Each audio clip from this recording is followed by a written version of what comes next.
Hey, I'm Scott. Thanks for joining me with Essential Craftsman. I'm just a nice bloke passing on time-honored skills. So nice, in fact, that I wouldn't say shh if I had a mouthful of it. Anyway, today I want to pass on a wood mark my granddaddy who used to use, and this has come down with generations. And so you've got your pencil line here, and you start off in the corner.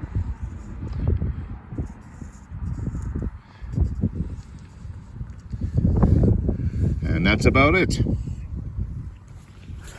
Anyway, so video's not about woodwork, no wood butcher. Video's about this this thing here. So it's homemade sight light.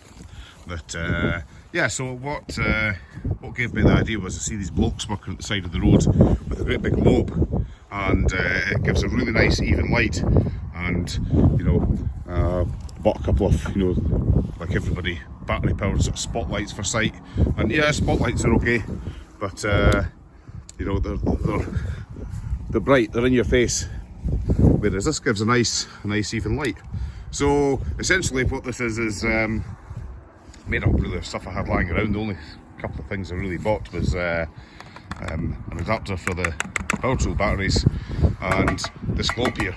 So in here is a DC LED lamp, and that runs from a variation between this particular one between 12 and 24 volts. So you can run it in a range. Obviously, the lower the voltage, the more current draw it takes. So I've got this running off of Makita batteries, and got this battery holder 3D printed by a bloke on Fleabay, which was pretty good. I think he stopped doing it now since the sort of Chinese have gotten in the act. But this is a really sort of muckle thing here. I got him to print a dual battery one. It's also fused as well. It's a little blade fuse in there, because you can't be too careful. These will knock out a lot of juice. You know, whatever your power tool batteries are. So this is wired up in parallel, so I could have a total of 18 amp hours here plugged in, and run this for a day easily. So yeah, and I've got a little spotlight on there as well, which is kind of useful, but it's not a nice light from a spot. This is really good. So out in the field here, doing a bit of woodwork, and yeah, it's given me all the light I need. So how I've attached this was just drilled through the base. This thing unscrews. There's just like a lamp holder, so a couple of bolts through there, bit of uni-strut, a couple of zebs underneath, and it's the same with the little spot. I put some switches in here for the two lamps, and another one. Well, I started off with two, and when I super glued these waterproof covers on, I super glued the switch. So fuck. So ends up with a third. So that's quite cool. But yeah, this was all quite cheap. The bulb came from a place on the internet, Vidal XL or something like that. And you know, the globe lamp holder can be used for mains powered stuff as well. But I bought a DC LED lamp bulb, and I've just got it mounted on a set of survey tripod, because I've usually got that knocking around.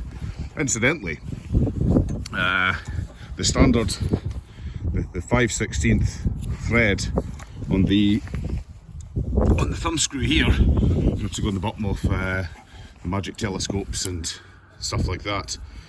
If you're doing a project where you want to mount something on here, 5/16 is a bit of a strange size. So what I found is that you get 5/16 earth rods, and you can buy these couplers here, and essentially it's just a bit of brass machined out with a female 5/16 thread in there. This particular one's got a driving head in because it's been pinched off, you know, hit with a hammer for driving in earth rods. But yeah, so all sorts of stuff really just sort of cobbled together. And you know, I don't like to make anything that's too specific. I like to use things that are adaptable, and I've got kind of lying around, or I may have in the van anyway, you know, to just saves carrying loads of stuff. So yeah, that's it there. And any questions, jump in the comments below.